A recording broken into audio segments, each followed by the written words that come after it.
Hello and welcome to easy learning smart learning. आप सभी का मेरे चैनल में स्वागत है।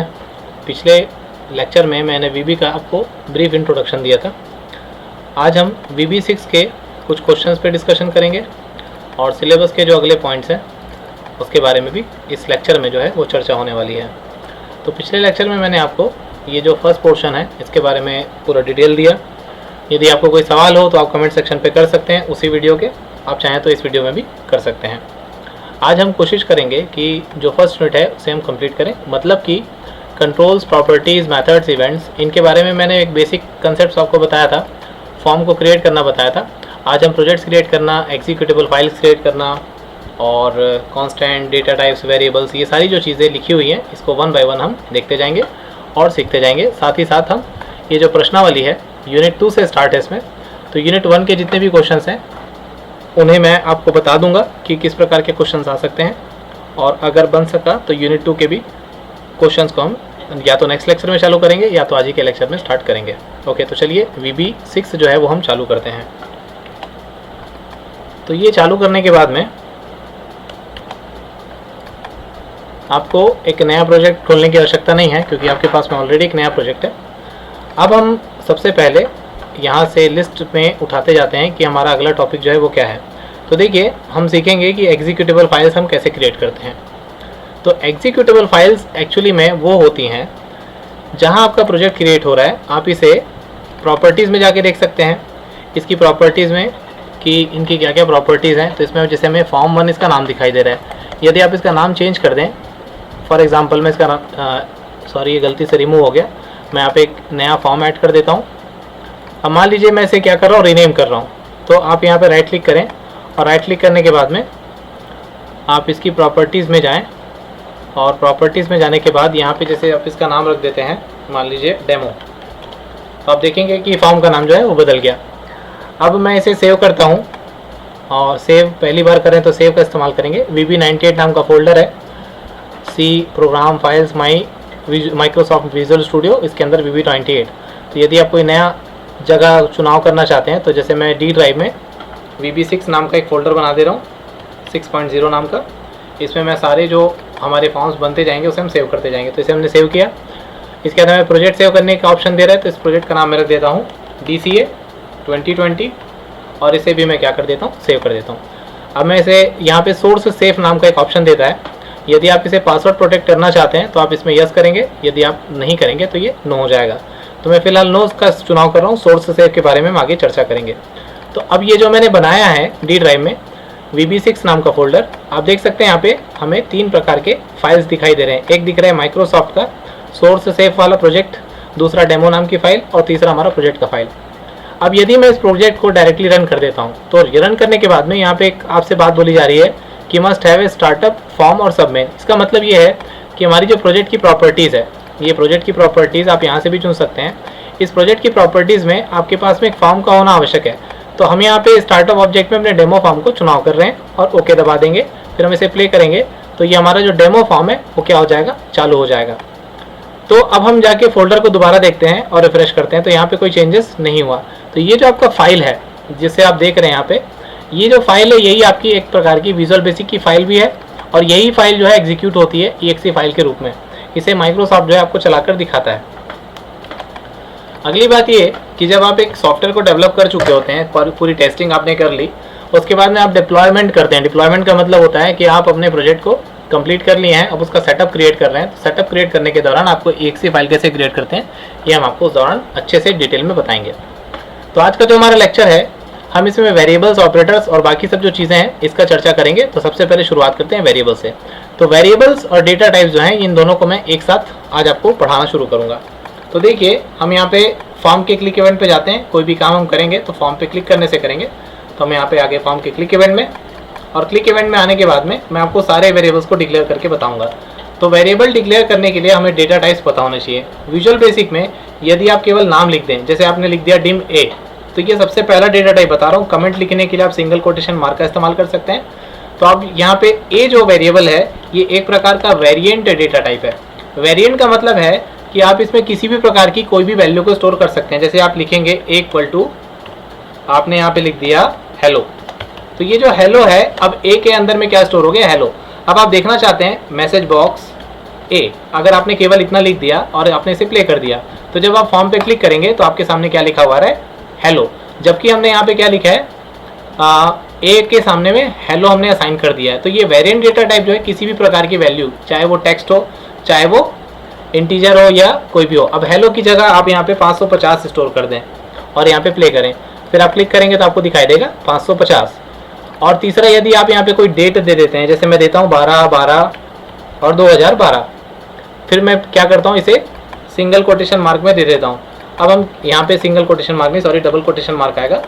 तो ये जो वैल्यू है इसे स्ट्रिंग की तरह लेगा ये, और आप देखेंगे यहाँ पे कि 12/12/2012 जो है वो प्रिंट हो गया है। तो आपने देखा कि यहाँ पे चाहे टेक्स्ट हो चाहे इंटीजर हो। अब तीसरा एग्जांपल है, जैसे 12.542 ये मैंने वैल्यू दे दी, तो आप देखेंगे कि यहाँ पे ये जो डेसिमल वैल्यू है, मतलब डेसिमल के साथ जो वैल्यू है वो भी प्रिंट हो जा रही है। तो मतलब हमको ये समझ में आया कि वेरिएंट एक ऐसा डेटा टाइप है जिसमें आप विभिन्न प्रकार के डेटा को स्टोर कर सकते हैं। तो ये सबसे पहला डेटा टाइप है जो कि सबसे आखिरी में पढ़ा जाता है, लेकिन मैं इसे सबसे पहले बता रहा है कि आप इसमें किसी भी प्रकार का डेटा स्टोर कर सकते हैं। तो ये जो चीज़ है इसे मैं अब यहाँ से हटा देता हूँ, और अब मैं सबसे पहला वेरिएबल आपको बताता हूँ, डिम आई एज इंटीजर। तो ये जो इंटीजर प्रकार का डेटा टाइप है, इसमें आप इंटीजर वैल्यूज़ को स्टोर कर सकते हैं, जैसे कि i = 45,000। तो i की वैल्यू कितनी हो जाएगी, 45,000। अब आप इसमें यदि क्या करेंगे, किसी स्ट्रिंग को स्टोर करने की कोशिश करेंगे, मान लीजिए कि मैं यहाँ पे देता हूँ 234 और मैसेज बॉक्स में देता हूँ i की वैल्यू, तो क्या होगा, तो यहाँ पे 234 के बराबर की जो भी आज की वैल्यू होगी वो प्रिंट होने वाली है। तो आप यहाँ पे क्लिक करें और देखें, यहाँ पे पहली बात तो क्या आ गई, एरर आ गई, और यहाँ पे आपको क्या बोल रहा है, रन टाइम एरर नंबर 6। तो आप इसे डिबग करेंगे तो आपको पता चलेगा कि ये जो i है इसमें क्या है, 45,000 है और ये ओवरफ्लो हो गया है। तो हम 45,000 को कम कर देते हैं, 450 करके इसे दोबारा प्ले करते हैं और आप देखेंगे 234 क्या हो गया, प्रिंट हो गया। तो आप चाहे स्ट्रिंग वेरिएबल दें या इंटीजर वेरिएबल दें, दोनों को ही क्या कर लेता है, ये पढ़ लेता है। तो इंटीजर प्रकार के डेटा टाइप को इस्तेमाल करने के लिए आप i मतलब इंटीजर यहाँ पे लिखते हैं। तो ये इंटीजर आपका दूसरा डेटा टाइप हुआ। फिर आते हैं हम आगे तीसरे वेरिएबल पे, और यहाँ पे हम लिखते हैं डिम f एज सिंगल। तो ये जो हमने लिखा है सिंगल, ये एक प्रकार का फ्लोट वेरिएबल है, जो सी प्रोग्रामिंग में आप फ्लोट पढ़ते हैं, यहाँ पे सिंगल की तरह है। फिर डिम d एज डबल, तो ये जो डबल डेटा टाइप है ये बिल्कुल फ्लोट डबल जो होता है सी लैंग्वेज में, उसी प्रकार का ये भी एक डेटा टाइप है। फिर आपका आता है डिम tf एज बुलियन। ये जो बुलियन होता है इसमें आप ट्रू फॉल्स वैल्यू, केवल दो ही वैल्यू स्टोर कर सकते हैं, जैसे कि t = ट्रू और f = फॉल्स। तो यहाँ पे ट्री अपन ने डिक्लेयर नहीं किया है, हम क्या करें, यहाँ पे tf लिखना है हमको, tf = ट्रू या tf = फॉल्स, आप दोनों में से कोई भी स्टोर कर सकते हैं। और यदि आप इसे मैसेज बॉक्स में प्रदर्शित कराएंगे msg box tf, तो क्या होगा, आपके सामने में जो मैसेज आएगा वो ट्रू आएगा। देखिए यहाँ पे ट्रू लिखा हुआ है, क्योंकि हमने यहाँ पे पूरा का पूरा इसको वैल्यू दे दी है। इसमें केवल दो ही वैल्यू हो सकती हैं, आइदर ट्रू और दूसरी वैल्यू होती है पॉसिबल, वो होती है फॉल्स। तो ये हो गया आपका बुलियन डेटा टाइप। ओके, तो आपने क्या सीखा अभी तक कि वेरिएबल को विजुअल बेसिक 6.0 में किस तरीके से डिक्लेयर किया जाता है। अब आपका समय बचाने के लिए मैं यहाँ पे नोटपैड खोल रहा हूँ और यहाँ पे कुछ चीज़ें पेस्ट कर रहा हूँ। आप इसे ध्यान से देखेंगे तो आपको समझ में आएगा कि यहाँ पे आपको क्या क्या लिखा मिल रहा है। एक मिनट, अब ये ज़्यादा सही दिख रहा है क्योंकि नोटपैड में आपको ज़्यादा सही नहीं दिख रहा था, ये पूरी एक लाइन में आ गया था। तो ये आपका डेटा टाइप का नाम है, ये इसका स्टोरेज का साइज़ है और ये इसका रेंज है। तो आप इंटरनेट में गूगल कर सकते हैं और जितने प्रकार के भी डेटा टाइप हैं, जैसे कि byte, Boolean, integer, long, single, इन सभी के टाइप्स, इन सभी की साइज़ और इन सभी की रेंज यहाँ पे आपको लिखी हुई मिल जाएगी। तो आवश्यकता अनुसार हमको जिस जिस डेटा टाइप की आवश्यकता पड़ती जाएगी, हम उन डेटा टाइप्स को अपने प्रोग्राम्स में डिक्लेयर करते जाएंगे। और इसी के साथ मैं बोलना चाहूँगा कि आपका जो वेरिएबल्स और डेटा टाइप्स नाम का जो क्वेश्चन था वो यहाँ पे समाप्त होता है। अब हम आगे बढ़ते हैं और देखते हैं कि कॉन्स्टेंट्स क्या होते हैं। तो देखिए, प्रोग्रामिंग में कॉन्स्टेंट्स जो होते हैं वो मैथमेटिकली के विपरीत नहीं बोलूँगा, लेकिन कॉन्स्टेंट जो है वो एक ऐसी फिक्स्ड वैल्यू होती है जिनका प्रोग्राम में कभी भी वैल्यू नहीं बदलता। इसका एक उदाहरण दूंगा, जैसे i = मैंने लिखा डिम i एज इंटीजर, मैंने एक वेरिएबल डिक्लेयर किया, i को मैंने वैल्यू दे दी मान लीजिए 123, फिर मैंने i को वैल्यू दे दी 456, फिर मैंने i को वैल्यू दे दी 111, अब मैं अगर मैं मैसेज बॉक्स दूं और यहाँ पे प्रिंट करूं आई, तो यहाँ पे क्या प्रिंट होने वाला है 111, क्योंकि हमने 3 बार आई की वैल्यू को क्या कर दिया, चेंज कर दिया। लेकिन अगर आप इसे कांस्टेंट बना दें तो आप कांस्टेंट कैसे बनाएंगे, हम पहले वो देखते हैं।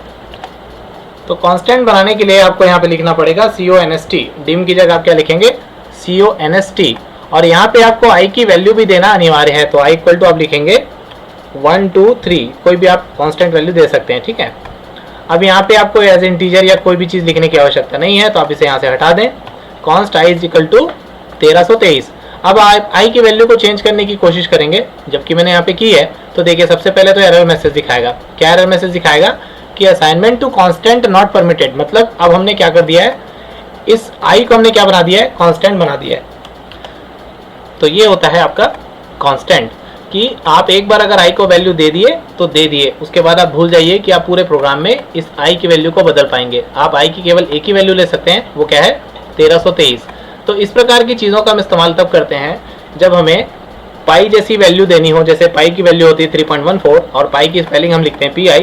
तो आप एक कांस्टेंट डिक्लेयर कर रहे हैं पाई और मैसेज बॉक्स में दे रहे हैं पाई की वैल्यू, तो आप इस तरीके से पाई का इस्तेमाल कर सकते हैं कांस्टेंट बनाने के लिए, ताकि उसकी वैल्यू जो है वो फिक्स्ड आपको दिखाई दे।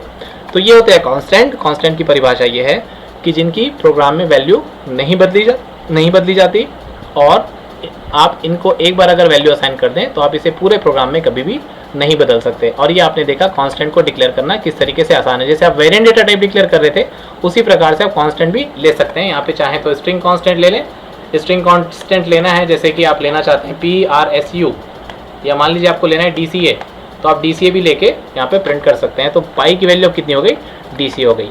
तो ये था आपका अगला टॉपिक कांस्टेंट। तो वेरिएबल, कांस्टेंट और डेटा टाइप्स आपको समझ में आया होगा, इसी में उम्मीद करता हूँ। फिर आता है डाटा कन्वर्जन का फंक्शन। डेटा कन्वर्जन फंक्शन क्या होता है ये देखते हैं, उसके बाद हम देखेंगे कि scope of variables and operators क्या होता है, और ये लेक्चर जो है आज का खत्म हो जाएगा और इसी के साथ आपकी पहली यूनिट जो है वो समाप्त हो जाएगी। तो हम देखते हैं सबसे पहले डाटा कन्वर्जन फंक्शन क्या होते हैं।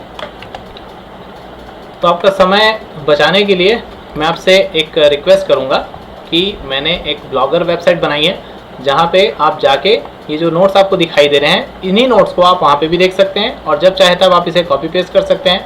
अगर आप गूगल करेंगे तो आपके लिए ज़्यादा अच्छा है, क्योंकि आपको जो टाइप कन्वर्जन फंक्शंस होते हैं, इसमें बहुत सारे फंक्शंस हैं। जैसे कि सभी जो हमने डेटा टाइप पढ़ी है, उस डेटा टाइप में जैसे बूलियन पढ़ा था, तो सी बूल और सी बाइट, सी कर मतलब सी करेंसी, सी डेट। तो ये जो सी है, ये सी का मतलब है कन्वर्ट करना, और आप किस में कन्वर्ट कर रहे हैं वो। तो मैं आपको इसका एक उदाहरण दूंगा, जैसे कि यहाँ पे हम इंटीजर डेटा टाइप देखते हैं। ओके, तो ये इंटीजर डेटा टाइप का हमारे पास में एक उदाहरण है। हम क्या करेंगे, किसी वेरिएबल को जो कि किसी दूसरी डेटा टाइप में डिक्लेयर होगा, मान लीजिए कि मैं यहाँ पे वेरिएबल लेता हूँ डिम s एज सिंगल, ये मैंने डेटा टाइप ले लिया। अब यदि मैं s को वैल्यू असाइन करता हूँ 1.23 और मैं यहाँ पे मैसेज बॉक्स में देता हूँ इसकी वैल्यू, तो जाहिर सी बात है s की वैल्यू तो प्रिंट हो जाएगी। लेकिन अब मैं क्या करना चाहता हूँ, इस s को मैं कन्वर्ट करना चाहता हूँ इंटीजर में। तो इसके लिए हमें क्या करना पड़ेगा, इस पर्टिकुलर जो फंक्शन हमने यहाँ पे लिया हुआ है, इसका इस्तेमाल हम करेंगे कि आप जैसे आपने वेरिएबल लिया है, आपके वेरिएबल का नाम है s, तो यहाँ पे हम लिखेंगे s is equal to c int. तो ये जो वैल्यू है ये किस में कन्वर्ट हो जाएगी, ये इंटीजर में कन्वर्ट हो जाएगी। तो ये हम कैसे करेंगे वो देखते हैं। तो आपको यहाँ पे लिखना पड़ेगा s is equal to c int. देखिए सी इंट लिखने के बाद में आप किसे कन्वर्ट कर रहे हैं, इस वैल्यू को कन्वर्ट कर रहे हैं 1.23। तो ये जो वैल्यू है किस में कन्वर्ट हो जाएगी, आपकी कन्वर्ट हो जाएगी इंटीजर में, और इंटीजर में कन्वर्ट होने के बाद किसके पास जाएगी, s के पास, क्योंकि यहाँ पे असाइनमेंट ऑपरेटर लगा हुआ है। इसी प्रकार से अब हम मैसेज बॉक्स में देखते हैं कि क्या परिवर्तन होने वाला है। तो देखिए मैसेज बॉक्स s लिखने वाला हूँ, आपको आउटपुट दिखाने वाला हूँ। तो यहाँ पे आपका कोई प्रॉब्लम नहीं हुआ, आपने एक इंटीजर मतलब एक सिंगल वेरिएबल को इंटीजर में कन्वर्ट भी कर लिया, और आपके पास में डेटा का जो लॉस है वो नहीं हुआ। तो लेकिन यहाँ पे आपको दूसरा मैसेज भी दिखा रहा है कि आपने उसे कन्वर्ट किया, और कन्वर्ट करने के बाद में देखिए पहले जो हमने मैसेज बॉक्स लिया था उसमें s की वैल्यू दे रहे थे जो 1.23 थी। अब हमने क्या किया, सी इंट को कन्वर्ट कर, मतलब सी इंट की सहायता से 1.23 को कन्वर्ट कर दिया। तो इसका जो फ्रैक्शन पार्ट था 0.23, ये हमने क्या कर दिया, लॉस कर दिया। तो इसका मतलब ये हुआ, अब मैं आपको इसको समझाऊंगा कि जैसे आपके पास में कोई वैल्यू है, मान लीजिए वो वैल्यू है 1.235, तो 1.235 आपके पास एक वैल्यू है। आप इसे यदि इंटीजर में कन्वर्ट करेंगे तो आपके पास बचेगा क्या, केवल 1। ये जो आपकी 0.235 वैल्यू है ये क्या हो जाएगी, लॉस्ट हो जाएगी। तो डेटा टाइप कन्वर्जन में आपको ध्यान रखना है कि जब भी आप फ्लोटिंग पॉइंट डेटा को कन्वर्ट करते हैं इंटीजर में, तो आपके पास में केवल इंटीजर पार्ट ही बचता है, मतलब पूर्णांक ही बचेगा। जो आपके पास में दशमलव वाली संख्या है वो क्या हो जाएंगी, लॉस्ट हो जाएंगी। इसी चीज़ का डेमो मैंने आपको इस प्रोग्राम में दिखाया कि पहले हम क्या कर रहे थे, एक सिंगल वैल्यू को प्रिंट कर रहे थे, फिर हम उसको क्या किए, इंटीजर में कन्वर्ट किए, तो हमें पास में केवल इंटीजर वैल्यू ही बची। एक बार और देख लेते हैं कि ये पहले 1.23 प्रिंट कर रहा है, फिर क्या कर रहा है 1, ओनली 1। तो ये था आपका टाइप कन्वर्जन। तो इसी प्रकार से आप जिस डेटा टाइप में चेंज करना चाहें, आपको केवल क्या लिखना है, डेटा टाइप का नाम लिखना है, आप किस में कन्वर्ट कर रहे हैं, ये आपका कहलाता है कन्वर्जन। टाइप कन्वर्जन इसे कहा जाता है। यहाँ पे एक बात और मैं आपको बताना चाहूँगा, कन्वर्जन जो है वो दो प्रकार के होते हैं। एक होता है इम्प्लीसिट कन्वर्जन, इम्प्लीसिट, और दूसरा होता है एक्सप्लीसिट कन्वर्जन। तो इसके बारे में बहुत ज़्यादा डिस्कशन हमको नहीं करना है, ये बहुत ही आसान सी चीज़ है, इम्प्लीसिट और एक्सप्लीसिट। ये जो दोनों वर्ड हैं इसका मतलब आप ध्यानपूर्वक समझिए। हम चलते हैं सीधा वीवी में और हमने जितना कुछ बनाया उसे हम क्या कर देते हैं, डिलीट कर देते हैं। अब देखिए मैं यहाँ पे क्या करता हूँ, डिम एक जबरदस्त नाम का मैं क्या करता हूँ, वेरिएबल डिक्लेयर करता हूँ। इसका नाम क्या है, जबरदस्त। जबरदस्त लिखने से क्या होगा, ये वेरिएंट डेटा टाइप बन जाएगा। दूसरा वेरिएबल में लेता हूँ डिम आई एज इंटीजर, तीसरा वेरिएबल में लेता हूँ dim s as float, float नहीं सॉरी सिंगल, और अब मैं क्या करता हूँ, आई को एक वैल्यू देता हूँ, इसको मैंने दी 213, ठीक है। तो आई का मान कितना है, 213। अब देखिए जबरदस्त, जबरदस्त बराबर मैंने लिख दिया आई, तो होगा क्या, आई की जो वैल्यू है वो किसके पास आ जाएगी, जबरदस्त के पास में। अब मैं क्या करता हूँ, मैसेज बॉक्स में लिखता हूँ MSG बॉक्स जबरदस्त। तो देखिए आपके जबरदस्त वेरिएबल ने 213 को क्या कर दिया, प्रिंट कर दिया। केवल इतना ही नहीं, इस जबरदस्त में अब हम दूसरा एक्सपेरिमेंट करेंगे। वो क्या करेंगे कि जबरदस्त, अब हम क्या करते हैं यहाँ पे, पहले तो एस को एक वैल्यू देते हैं, वो भी एक फ्लोटिंग टाइप वैल्यू, जैसे कि 123.234, और मैसेज बॉक्स में हम क्या टाइप करते हैं, MSG बॉक्स स्पेस जबरदस्त। तो ये क्या करेगा, अब आपको खुद ही दिख जाएगा। देखिए पहले 213 से प्रिंट किया और अगला क्या प्रिंट करेगा, 123 सॉरी यहाँ पे हमने s इज इक्वल टू तो दिया है, लेकिन यहाँ पे सॉरी मैं यहाँ पे स्टॉप करना इसे भूल गया। यहाँ पे हमने क्या लिखना भूल गए, जैसे यहाँ पे जबरदस्त इज इक्वल टू आई लिखे हुए थे, सिमिलरली हमको क्या लिखना पड़ेगा, जबरदस्त इज इक्वल टू एस। तो अब जबरदस्त के पास में जो नई वैल्यू है वो क्या आ जाएगी, 213 के बाद में 123.234। तो ये था आपका टाइप कन्वर्जन, कि आप किस तरीके से डेटा टाइप को कन्वर्ट कर सकते हैं, इसके बारे में आपने पूरी तरीके से चर्चा की। ओके, तो यहाँ पे मैंने आपको एक बात बताना शुरू की थी कि जो हमने बिना टाइप कन्वर्जन फंक्शन के जो कन्वर्जन किया इस एग्जाम्पल में, इस एग्जाम्पल को आप लिख सकते हैं इम्प्लीसिट कन्वर्जन में। ये विजुअल बेसिक ऑटोमेटिकली क्या कर लेता है, कन्वर्ट कर लेता है। लेकिन अब मैं बोलूँ कि नहीं, जबरदस्त जो है वो एक कौन सा वेरिएबल है, लॉन्ग टाइप का डेटा टाइप है। तो अब आपको यहाँ पे जबरदस्त इज इक्वल टू क्या लिखना पड़ेगा, सी लॉन्ग लिखना पड़ेगा, और यहाँ पे ब्रैकेट लगाना पड़ेगा, ब्रैकेट्स में क्या लिखना पड़ेगा, आई, तब जाकर ये क्या होगा, कन्वर्ट होगा। और यहाँ पे सी लॉन्ग नहीं, CLNG नाम का फंक्शन होता है लॉन्ग में कन्वर्ट करने के लिए। और यहाँ पे यदि आपको कन्वर्ट करना है फिर से, तो यहाँ पे भी आपको लिखना पड़ेगा CLNG ब्रैकेट्स में S। इस तरीके से आप एक्सप्लिसिटली कन्वर्जन कर पाएंगे। तो ये था आपका एक्सप्लिसिट कन्वर्जन और इम्प्लिसिट कन्वर्जन, बाकी सारी चीज़ें सेम है। तो यहाँ पे लॉन्ग में भी आपने कन्वर्ट किया तो आप देखेंगे कि लॉन्ग जो है वो इंटीजर का एडवांस रूप है, और लॉन्ग में कन्वर्ट करने के बाद में भी वो किस में रहा, जो आपका डेसिमल पॉइंट था 0.234 वो क्या हो गया, लॉस्ट हो गया। तो उम्मीद है आपको इम्प्लिसिट कन्वर्जन और एक्सप्लिसिट कन्वर्जन जो है वो समझ में आया होगा। अब हम सिलेबस में आगे बढ़ते हैं और देखते हैं कि स्कोप ऑफ वेरिएबल्स ऑपरेटर्स क्या होते हैं। तो इसके लिए मैं आपको फिर से एक नया एग्जाम्पल देना चाहूँगा। हम जितना भी यहाँ पे कोडिंग किए हुए हैं इन सभी चीज़ को यहाँ पे पहले डिलीट कर देते हैं, और अब देखते हैं कि आगे स्कोप ऑफ अ वेरिएबल क्या होता है। तो यहाँ पे मैं फटाफट आपके लिए a एज इंटीजर डिक्लेयर करूँगा, a as integer, dim b as integer, और अब आप देखिए मैं फॉर्म के आउटसाइड पे जा रहा हूँ, मतलब यहाँ पे जो हमारा डिक्लेरेशन है हम यहाँ पे कर सकते हैं। तो यहाँ पे मैं केवल एक वेरिएबल लूँगा, dim x as integer. Okay, तो ये लेने से मुझे क्या फ़ायदा होगा, x को मैं वैल्यू दे देता हूँ 25। ओके, तो मैं यहाँ पे फॉर्म पे क्लिक कर रहा हूँ, तो यहाँ पे मैं x की वैल्यू देता हूँ मान लीजिए 35, और यहाँ पे मैसेज बॉक्स में लिखता हूँ x, तो जाहिर सी बात है यहाँ पे हमने x की वैल्यू कितनी दी थी, 25 दी थी, यहाँ पे हम कितनी कर दिए उसको, 35 कर दिए। तो ये एक प्रकार का कौन सा वेरिएबल है, इसे हम ग्लोबल वेरिएबल कहते हैं, ग्लोबल वेरिएबल। ओके, तो ग्लोबल वेरिएबल वो वेरिएबल होता है जिसे ना कि आप केवल फॉर्म के क्लिक इवेंट में बल्कि किसी भी कंट्रोल के किसी भी इवेंट में आप इस्तेमाल कर सकते हैं।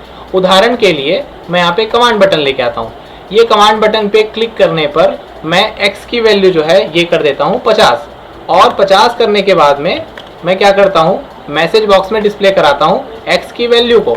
तो देखिए जब मैं इसे प्ले करूँगा, और एक चीज़ मैं और मिस कर रहा हूँ, वो ये कि आपको ग्लोबल वेरिएबल यदि डिक्लेयर करना है तो आपको यहाँ पे शुरुआत में ऑप्शन एक्सप्लिसिट लिखना पड़ेगा। तो आप यहाँ पे क्या लिखेंगे, ऑप्शन एक्सप्लिसिट, केवल आपको इतना लिखना है। इसके बाद में क्या होगा, आपका प्रोग्राम जो है वो चालू हो जाएगा। और दूसरी चीज़ ये कि जो हमने यहाँ पे x = 25 दिया था, ये चीज़ यहाँ हम कोई भी वैल्यू दें ये अलाउड नहीं होती, क्योंकि हम यहाँ पे केवल वेरिएबल को डिक्लेयर कर सकते हैं, ये केवल डिक्लेरेशन की जगह है। तो मैंने यहाँ पे ऑप्शन एक्सप्लिसिट लिख दिया, x एज इंटीजर लिख दिया, और x को वैल्यू मैं कहाँ दिया हूँ, एक कमांड बटन पे दिया हूँ और दूसरा कहाँ पे दिया हूँ, फॉर्म पे दिया हूँ। तो देखिए अब मैं इसे रन करता हूँ, कमांड बटन पे क्लिक करता हूँ तो 50 प्रिंट होता है, फॉर्म पे क्लिक करता हूँ तो 35 प्रिंट होता है। फिर से देख लीजिए, तो ये था आपका ग्लोबल वेरिएबल। और लोकल वेरिएबल तो मैंने आपको पिछले प्रोग्राम में बताया ही है कि जैसे कि आप किसी पर्टिकुलर इवेंट में इस्तेमाल करते हैं। अब अगर आप चाहेंगे कि यहाँ पे आप क्या करें, मैसेज बॉक्स लिख दें और यहाँ पे ए को इस्तेमाल करना चाहें, तो ए को हमने कहाँ डिक्लेयर किया है, फॉर्म के क्लिक इवेंट में, और इस्तेमाल कहाँ कर रहे हैं, कमांड के क्लिक इवेंट में। तो जब आप इसे प्ले करेंगे और कमांड बटन पे क्लिक करेंगे तो देखिए वेरिएबल नॉट डिफाइंड नाम का एक मैसेज आ जाएगा। मतलब ये जो वेरिएबल है इसे हम कहाँ डिक्लेयर किए हैं, दूसरी जगह पे। तो ये कहलाता है इसका स्कोप, मतलब वेरिएबल को आपने जहाँ डिक्लेयर किया है आप उसे केवल वहीं इस्तेमाल कर सकते हैं, ना कि outside of the block, outside of the sub routine. तो ये था आज का लेक्चर जिसमें हमने इतने सारे टॉपिक्स को बड़े आसानी के साथ में सीखा। अगले लेक्चर में हम यूनिट 2 के control structures, conditional branching statements वगैरह स्टार्ट करेंगे। तो अगर आपको ये लेक्चर पसंद आया हो तो जल्दी से लाइक बटन दबाएं, और ऐसे ही पढ़ते रहने के लिए आप हमारे चैनल को सब्सक्राइब ज़रूर करें अगर आपने अभी तक सब्सक्राइब नहीं किया है। और जिन लोगों को VB6 या VBA नाम का भी एक सॉफ्टवेयर होता है, अगर आपको पढ़ने में रुचि हो तो आप कृपया करके इसे ज़रूर देखते रहें, ऐसे लोगों के साथ में शेयर करें। ये ITI के कोपर ट्रेड में, DCA के सेमेस्टर्स में ये कोर्स बहुत ज़्यादा चलता है। तो बने रहिए हमारे साथ में, अगले लेक्चर में आपको इसी तरीके से भर के जानकारी मिलेगी जिसे आप 2-3 बार देख के अच्छी तरीके से मास्टर बन जाएंगे। Thank you very much, see you on the next lecture.